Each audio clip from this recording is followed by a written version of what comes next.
Crônicas do Amanhecer, por Feijão Centro Espírita Allan Kardec.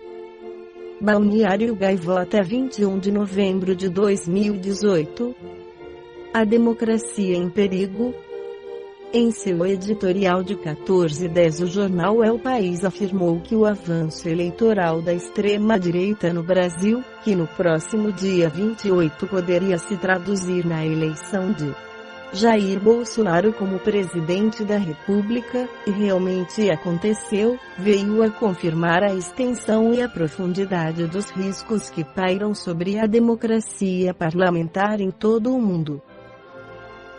As ameaças não procedem de um extremo ideológico ou de outro, mas ambos parecem concordar em deslegitimar o sistema político em seu caminho rumo ao poder, ao mesmo tempo em que se servem dos direitos e das liberdades que o próprio sistema lhes proporciona.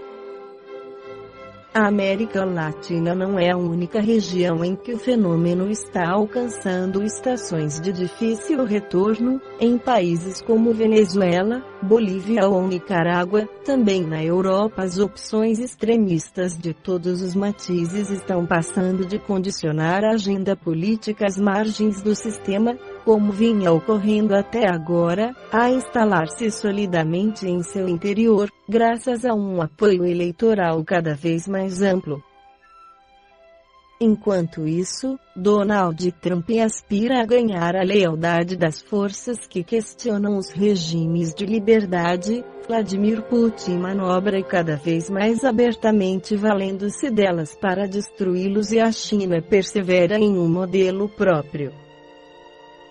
A cautela com que se abordou nos últimos anos esse fenômeno político, cuja autêntica natureza não é segredo para ninguém, obedeciam à responsabilidade exigida de se comparecer ao debate público, posto que é estreita demais a fronteira entre dar a voz de alarme e cair no alarmismo.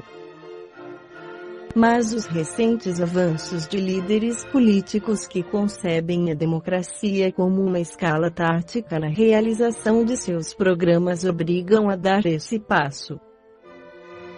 O horizonte que está se delineando não é o de uma proliferação de ditaduras isoladas, mas o do retorno do autoritarismo. A democracia está em perigo.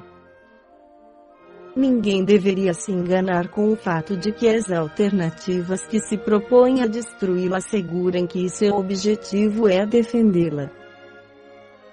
Mas, antes de tudo, não deveria confundir os grandes partidos que garantiram seu funcionamento desde o fim da Segunda Guerra Mundial. Quando estes cedem à tentação eleitoreira de dizer que a democracia não sobreviverá sem dar resposta aos assuntos que inflamam o discurso dos extremistas, esquecem que o diagnóstico é exatamente o contrário.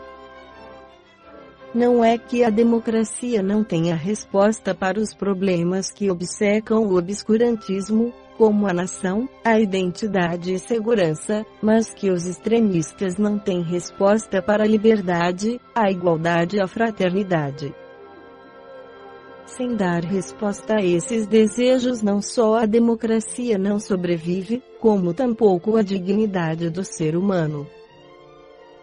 Os extremistas de todo tipo aspiram a prosperar no terreno das pequenas políticas, ridicularizando a democracia como prisioneira das grandes palavras. Nesse ponto, porém, convém recordar-lhe que foram essas grandes palavras que derrotaram seus precursores toda vez que precipitaram o mundo na catástrofe, que permitiram reconstruir as sociedades conduzidas à ruína e que, finalmente, garantiram durante décadas um destino mais benévolo para todos.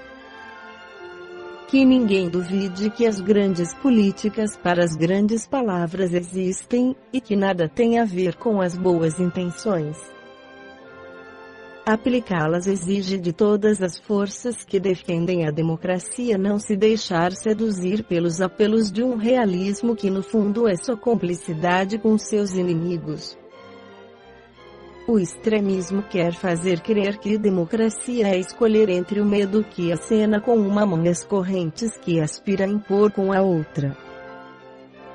Democracia é, ao contrário, recusar simultaneamente o medo e as correntes.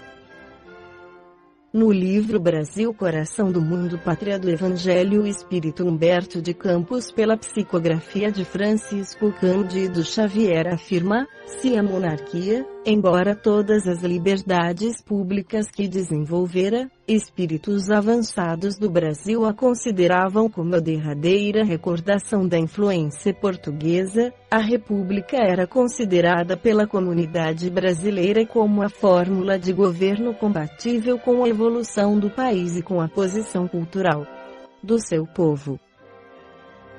Essa ideia, genuinamente nativista, alcançara todas as inteligências, e a garantia do seu êxito se patenteara aos olhos de todos, após a Lei de 13 de maio, que ferira os interesses particulares de todas as classes conservadoras.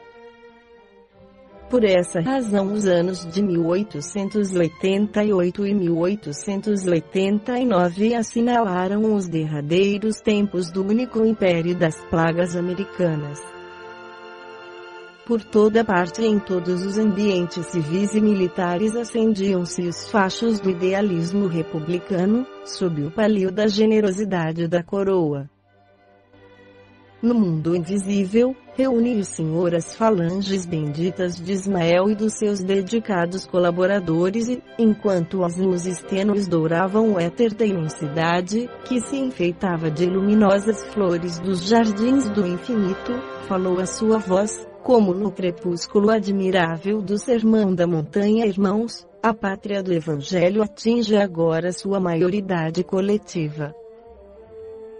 Profundas transições assinalarão a sua existência social e política.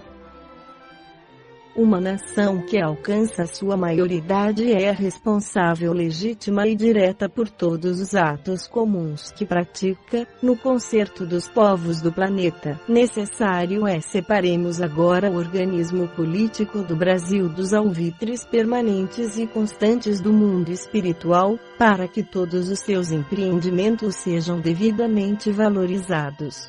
À maneira dos indivíduos, as pátrias têm, igualmente, direito à mais ampla liberdade de ação, uma vez atingido o plano dos seus raciocínios próprios.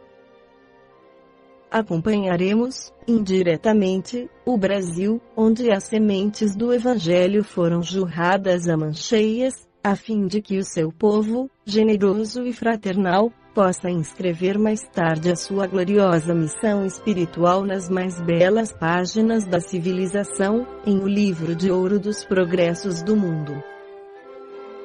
Seus votos evolutivos, no que se refere às instituições sociais e políticas, serão carinhosamente observados por nós, de maneira a não serem obstadas as deliberações das suas autoridades administrativas no plano tangível da matéria terrestre, mas, como o reino do amor integral e da verdade pura ainda não é do orbe terreno, urge reformemos também as nossas atividades, concentrando-as na obra espiritual da evangelização de todos os espíritos localizados na região do Cruzeiro.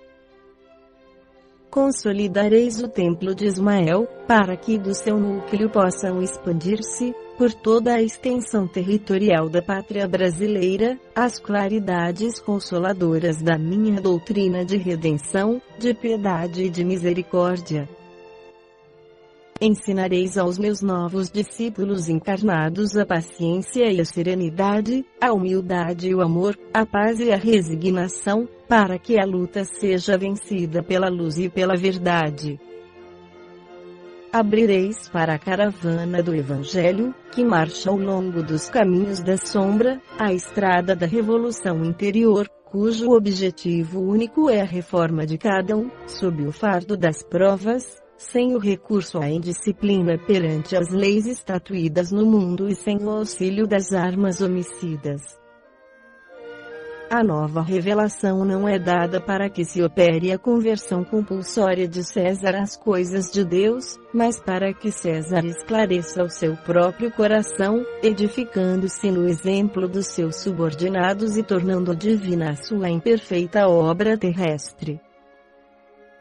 Conduzireis, portanto, aos meus discípulos encarnados o estandarte da fé e da caridade, com o programa da renúncia e do desprendimento dos bens humanos, dentro dos sagrados imperativos da sua grandiosa missão.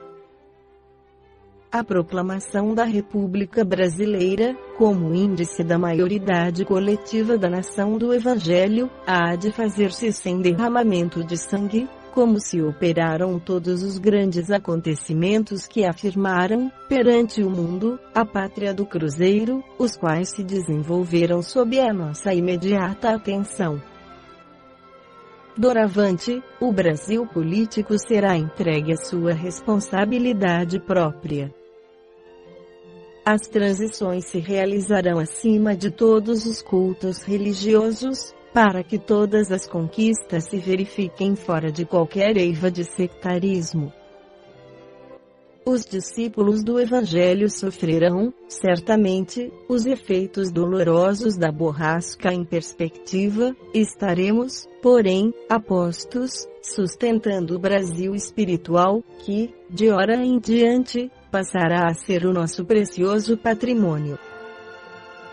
Articularemos todas as possibilidades e energias em favor do Evangelho, no país inteiro, e a obra de Ismael derramará as bênçãos fulgurantes do céu sobre todos os corações, na estrada de todos os felizes e de todos os tristes da terra.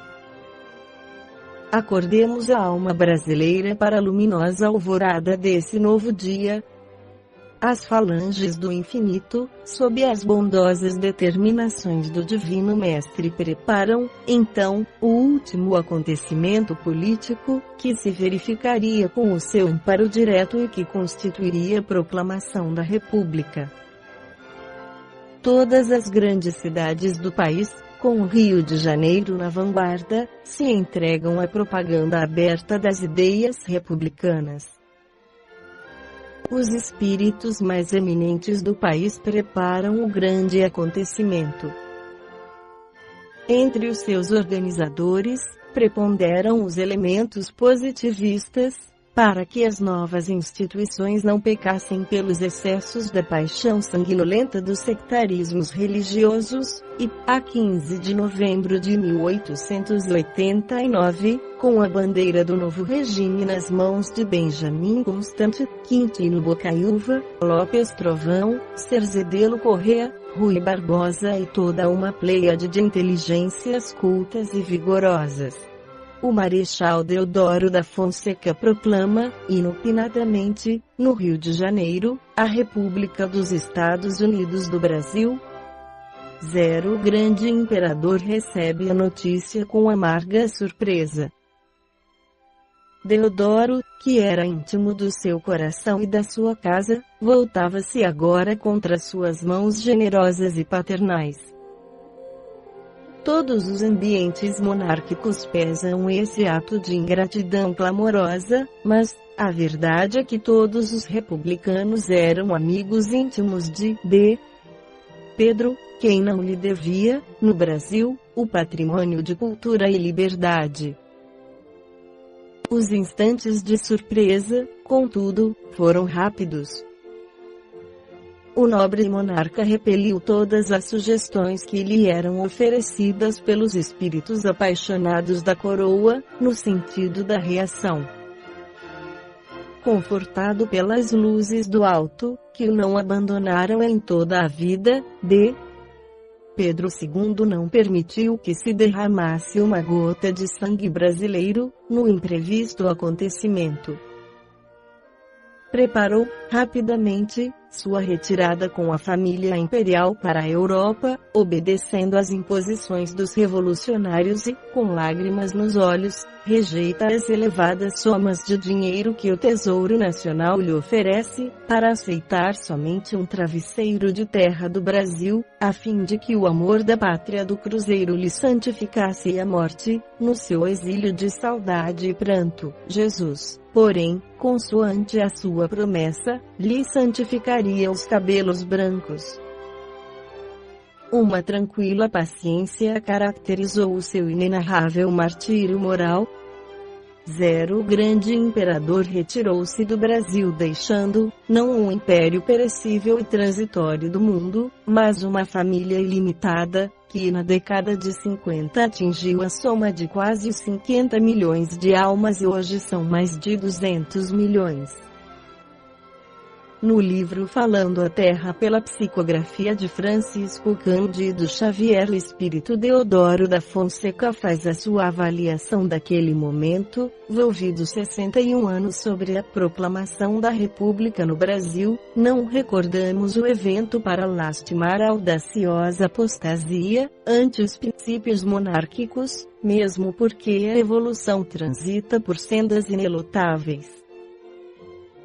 Muitos espintos comodistas enxergaram em nós somente o pupilo ingrato do grande imperador e nos cumularam de sarcasmo e sofrimento que nos seguiram até a morte do corpo, mas outros, tanto quanto nós mesmos, conseguiram reconhecer no homem pequenino, que as circunstâncias arrebatavam ao anonimato, o simples instrumento do progresso renovador. O povo determina os acontecimentos, e os acontecimentos se encarnam nos homens que o representam. Quantas vezes o eleito da multidão paga o imposto do sacrifício ou da morte pela escolha que não pediu ou pelo título que não disputou? Não comparecemos, pois, à tribuna que o Espiritismo nos oferece, para lamentar o passado ou repisar mágoas que a memória humana ainda não esqueceu. Nosso intuito, em rememorando a consagração definitiva dos nossos ideais republicanos, é o de alongar os olhos mais ao centro de nossas realidades essenciais. Indubitavelmente, na hora de emancipação do poder, não será lícito buscar outros padrões para a constituição orgânica da comunidade nacional senão naquelas fontes visceralmente democráticas que os povos avançados nos ofereciam, e a nata intelectual, como também o escol político, se debruçavam sobre os princípios de Auguste Comte e devoraram as tradições inglesas e norte-americanas, com a volúpia do artista de imaginação superexcitada aqui. Descobre-se no vasto tentorno brasileiro uma nova Elade, brilhante e gloriosa, perfeitamente habilitada à assimilação de princípios sublimes, sem qualquer serviço preparatório do entendimento popular. Proclamada a República e lançada a Carta Magna de 91, é que reparamos a enorme população ruralizada, a disparidade dos climas, a extensão do deserto verde, as tragédias do sertão, o problema da seca, a necessidade de uma consciência sanitária na massa popular, os imperativos da alfabetização, a incultura da liberdade, a escassez de sentimento cívico, a excentricidade das comunas municipais, e o espírito ainda estreito de numerosas regiões. O programa compulsório do país não poderá afastar-se da educação nos mínimos pontos. Entretanto, teceremos precioso manto constitucional com frases e textos de fina polpa democrática, quase impraticáveis além dos subúrbios do Rio de Janeiro. Cabe-nos confessar hoje, honestamente, que ignorávamos a nossa condição de povo juvenil, com idiosincrasias que não puderemos perceber em vão tentamos os transplantes das árvores ideológicas da Inglaterra, da França e da Suíça para a nossa gleba político-administrativa, de vez que o conceito de Estado não passava de ideia pragmática em nossa mente coletiva, ainda incapaz de vivê-la no trabalho e na responsabilidade, no pensamento e na emoção dos povos que se ergueram para tomar as rédeas dos próprios destinos. E, por isso, em mais de meio século, temos agido e reagido, através de continuadas experimentações, tendendo, como é natural, para a centralização do governo, contra a expectativa de quantos sonham com o puro parlamentarismo britânico para as nossas realidades imediatas. Nossa palavra, contudo, não expressa desilusão ou desânimo. Compreendemos agora que uma nação é setor da humanidade e que um povo é uma grande família espiritual operando no tempo, com tarefas determinadas no engrandecimento do mundo. A República foi descerrada ao espírito brasileiro na hora certa, e se é verdade que pecamos por incapacidade de supervisão das nossas exigências objetivas, não é menos certo que cada coletividade, quanto cada indivíduo, desfruta o direito de evoluir e, consequentemente, a prerrogativa de experimentar e de errar, no sentido construtivo, pavimentando o próprio caminho de acesso aos mais altos valores da civilização. Apaixonados, presentemente, pela obra de educação e assistência, antes de quaisquer conquistas novas em matéria de liberdades públicas, aguardamos, com alegria, a vocação ao retorno à lide carnal para melhor servir a pátria, credora do nosso alto espírito de renunciação. Não possuímos milagroso formulário de emergência para a cura das dificuldades políticas, inevitáveis e transcendentes em todos os gabinetes da atualidade, ao dispor daqueles que orientam a vida nacional. Confiamos sinceramente na dignidade e na boa vontade de quantos se encontram nos postos diretivos e esperamos que a luz divina tão positivamente evidenciada em nossa destinação histórica, se fiche nas atitudes dos dirigentes e nas deliberações do povo, conjugando autoridade e colaboração no erguimento do progresso comum. Efetivamente, não dispomos ainda do equipamento industrial, dos recursos técnicos, da disciplina e das virtudes públicas que caracterizam as comunidades anglo-saxônicas, mas a grande balança do mundo, todavia, acusa, em nosso favor, uma civilização respeitável ao calor dos trópicos, um potencial econômico inapreciável, a verdadeira noção de fraternidade que podemos definir por base da democracia genética, o instinto de solidariedades humana, o culto sistemático aos ideais superiores, a ojeriza natural pelo nefasto orgulho de raça, o pacifismo construtivo, o respeito tradicional à independência dos outros, a veneração aos tratados e aos compromissos assumidos, a bondade inata, a penetração rápida nos enigmas espirituais, o sentimento religioso na exaltação da caridade, a iniciativa do bem, a colaboração espontânea em todas as obras que colimem erguer o indivíduo para níveis superiores. O zelo pela justiça, a vocação da liberdade, o sonho de largueza, o desprendimento da posse material e, sobretudo, a devoção sublime à humanidade que converteu os nossos 8,5 milhões de quilômetros quadrados em nosso lar do Evangelho redivivo para o mundo faminto de verdadeira regeneração. Exalçando, assim o Brasil, berço de nossas melhores aspirações, saudamos o nosso glorioso futuro, rogando a Deus que tenhamos a coragem de sermos nós mesmos, unidos na execução do novo mandamento, que para os jovens da nação pode ser resumido numa simples palavra: trabalhar. Hoje, passados mais 50 anos, percebemos que ainda há muito trabalho a fazer, e lembrar que cada escolha nossa ecoa na eternidade.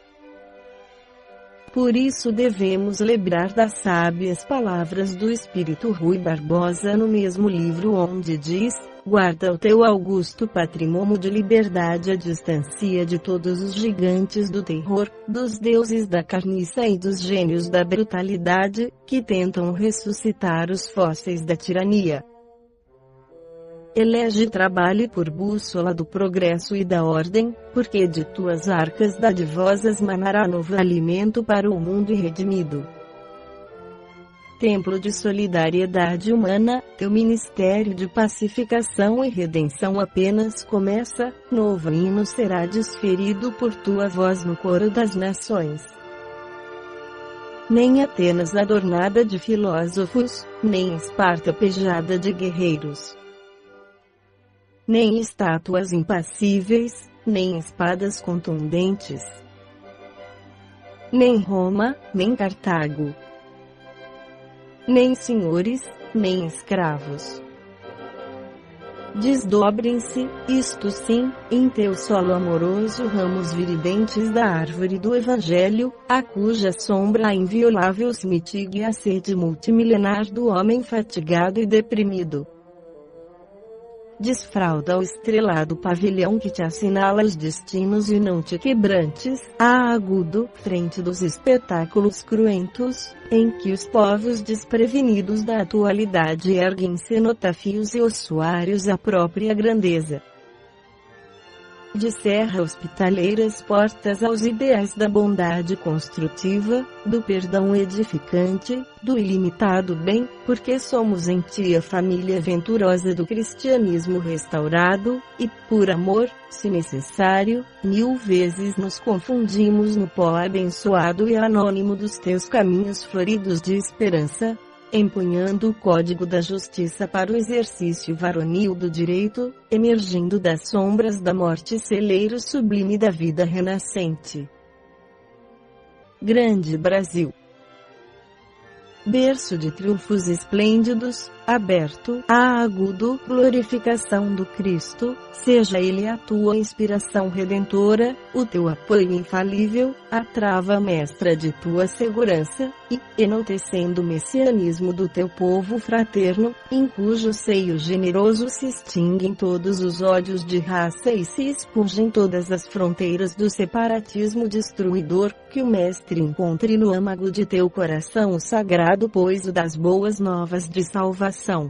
Descendo, enfim, da cruz de nossa impenitência multissecular para conviver com a humanidade terrestre, para sempre.